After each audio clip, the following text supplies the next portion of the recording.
Same ऐसा video अगर आप राइटिंग स्किल पे चाहते हो तो प्लीज वीडियो को लाइक कर देना और वीडियो के नीचे कमेंट करना। अगर आपका कमेंट 100 हो जाएगा नीचे तो मैं जरूर राइटिंग स्किल पे भी एक वीडियो लेकर आ जाऊंगा।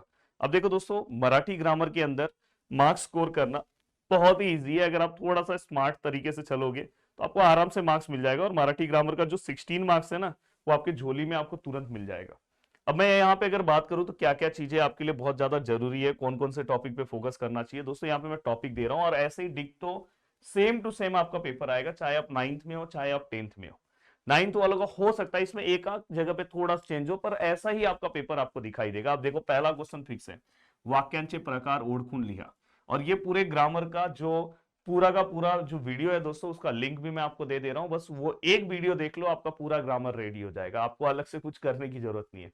अब वाक्यांचे प्रकार में आप क्या क्या लिख सकते हो दोस्तों, जैसे विधानार्थी, आज्ञार्थी है, हाँ उद्गारार्थी है, प्रश्नार्थी है। अब मुझे बताओ ये क्या आएगा, बाहर ऊन आहे का, क्वेश्चन मार्क है, प्रश्नार्थी वाक्य। बस आपको एक बार लिखने का प्रैक्टिस करना है, प्रश्नार्थी।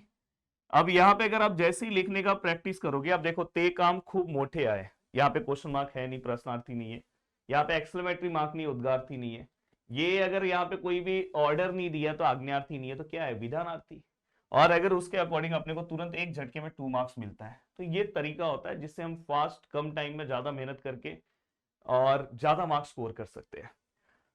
वाक्या वाक्य रूपांतर, वाक्यात बदल करून वाक्य पुन्हा लिहा, मतलब वाक्य रूपांतर। वाक्य रूपांतर में देखो यहाँ पे इसमें भी मैंने हमेशा ट्रिक बताया कि उद्गारवाचक और विधानार्थी किस तरह से आपको कन्वर्ट करना है।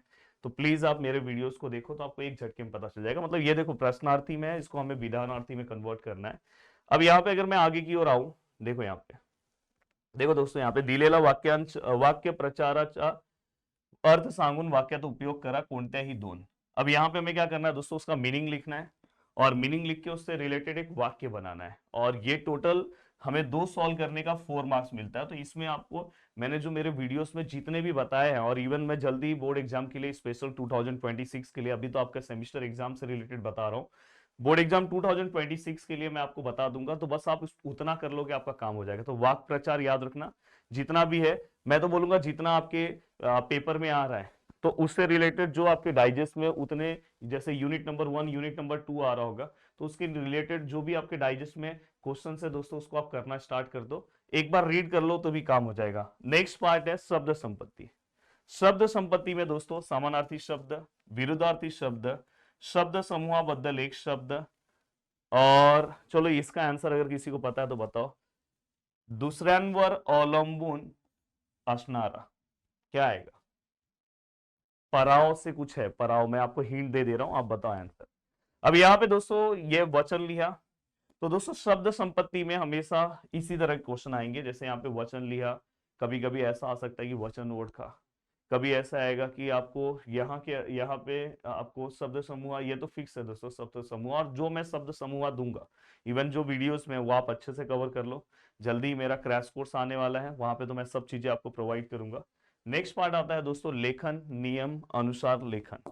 अब लेखन नियम अनुसार लेखन मतलब दोस्तों कि यहाँ पे ये 2 तरह से क्वेश्चन आता है। जैसे ये 4 वर्ड्स दिए, इसमें से एक जो वर्ड्स है दोस्तों राइट है, बाकी 3 जो है वो रॉन्ग है। तो राइट वाला आपको पता करना है, या तो वो स्टेटमेंट फॉर्म में देंगे और उसमें कहीं ना कहीं एक वर्ड्स जो है रॉन्ग है, उसको राइट करके आपको लिखना है पूरा स्टेटमेंट।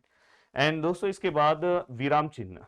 अब देखो विराम चिन्ह 2 तरह से आता है दोस्तों। जैसे यहाँ पे देखो इन्होंने पूछा है कि विराम चिन्ह का या तो आपको नाम लिखने के लिए आएगा, इसलिए मैं हमेशा बोलता हूँ कि मराठी ग्रामर के अंदर हमें विराम चिन्ह लर्न करना होगा। तो आपको विराम चिन्ह मराठी ग्रामर के अंदर याद करना होगा, या तो विराम चिन्ह का उपयोग करके यहाँ पे लिखने के लिए आएगा। तो इस तरह से आपका ये पूरा का पूरा पैटर्न है, आपको पता होना चाहिए। और अगर आप इस तरह से तैयार रहोगे तो आप अपने पेपर में कोई भी क्वेश्चंस क्या कर सकते हो दोस्तों, लिख सकते हो, और बिना किसी स्ट्रेस के आपको पूरे के पूरे मार्क्स मिल सकते हैं। अगर आप बोलोगे तो ऐसा मैं एक राइटिंग स्किल उपयोजित लेखन पे भी एक वीडियो बना दूंगा। तो वीडियो को देखने के लिए दिल से थैंक यू सो मच दोस्तों। मिलते हैं नेक्स्ट वीडियो में, बाय बाय, टेक केयर, जय हिंद दोस्तों।